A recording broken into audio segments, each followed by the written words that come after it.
Assalamualaikum warahmatullahi wabarakatuh. Alhamdulillah wa ba'du wassalatu ala rasulillah wala haula wala quwata illa billah. Sahabat-sahabat Iqadah di seluruh Indonesia yang berbahagia, yang sedang menunaikan ibadah puasa, mari kita berdoa untuk Bapak pengasuh kita dan keluarga yang telah mendahului, dan atas jasa-jasa beliau kita hari ini berada dalam setiap posisi kita masing-masing. Tak lupa doa untuk para penerus, para pengasuh yang hari ini sedang mengemban amanah. Semoga diberikan kesehatan, kekuatan, dan keberkahan. Sahabat-sahabat Iqadah yang luar biasa, saya berkesempatan bersilaturahim dengan sahabat-sahabat semuanya dalam momen Ramadan tahun ini. Mudah-mudahan Ramadan tahun ini memberikan kita kebaikan yang luar biasa. Nah, sahabat-sahabat, saya ingin bercerita tentang apa yang bisa kita lakukan untuk menjadikan Ramadan kita ini berharga. Saya akan mengambil perspektif dalam ruang lingkup tugas dan tanggung jawab saya. Saya adalah seorang birokrat di Kementerian Agama yang kebetulan diamanahi untuk mengelola wakaf. Jadi wakaf itu bagian dari Indonesia, karena sejarah wakaf itu ternyata setelah nyata membangun Indonesia. Kita misalnya melihat lebih dari 80% tanah wakaf madrasah kita itu swasta, dan itu berdiri di atas wakaf. Lalu makam-makam kita itu adalah wakaf. Lalu masjid-masjid kita juga wakaf, musola kita wakaf. Jadi betapa wakaf itu sudah menjadi ekosistem, sudah menjadi habit kita, bahwa ini adalah bagian dari sejarah umat Islam berkontribusi membangun Indonesia. Ini luar biasa. Saya bercerita soal wakaf ya teman-teman semuanya. Jadi setiap tahun kita melakukan beberapa langkah untuk ada 3 lokus ya. Ada kita artinya dari mulai pemberian legalitas, kemudian kita pemberdayaan, kemudian yang ketiga kita pembinaan. Nah, saya akan berbicara soal memberikan legalitas. Tanah wakaf kita di Indonesia itu lebih dari 400.000 titik.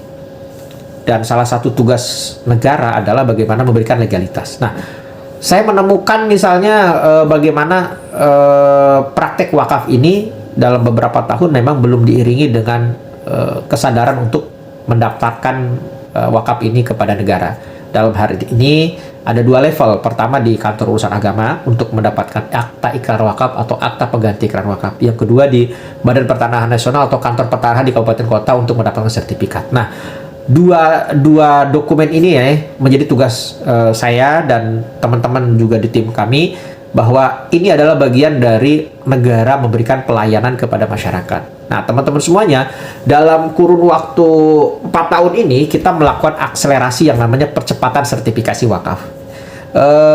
Ini adalah program luar biasa yang digagas oleh 2 kementerian, yaitu Kementerian ATR BPN dan Kementerian Agama.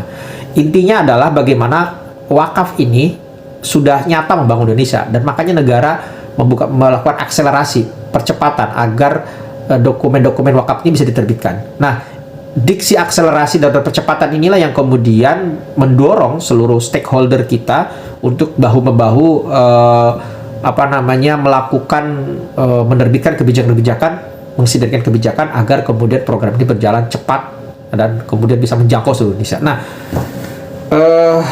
kita menemukan satu fakta yang luar biasa, Bapak Ibu semuanya, sahabat-sahabat semuanya, bahwa ternyata setiap tahun setelah kita melakukan akselerasi, kita mampu menerbitkan sertifikat wakaf itu di atas 25.000 per tahun. Ini luar biasa. Yang dulu paling setahun tuh 5.000, sekarang bisa sampai 25.000. Ini kolaborasi yang luar biasa. Nah, salah satu misalnya tugas kita adalah apa? Hari ini negara sudah hadir untuk memberikan memfasilitasi maka tugas kita adalah kita mendorong kepada masyarakat, kepada kalangan pesantren, kemudian semua stakeholder kita untuk bersama-sama mari segera kita daftarkan wakaf kita ke KUA dan BPN. Kalau Bapak Ibu atau sahabat-sahabat semuanya punya aset wakaf berupa masjid, berupa apa yang belum terdaftar, apalagi belum memiliki AIW, maka segera daftar ke KUA. Di kami itu punya 2 mekanisme, ada akta ikrar wakaf dan akta pengganti akta ikrar wakaf. Nah, akta ikrar wakaf itu bila wakifnya ada. Tapi kalau wakifnya sudah tidak ditemukan, ahli waris juga tidak ada, maka kita menggunakan APAIW namanya, akta pengganti akta ikrar wakaf.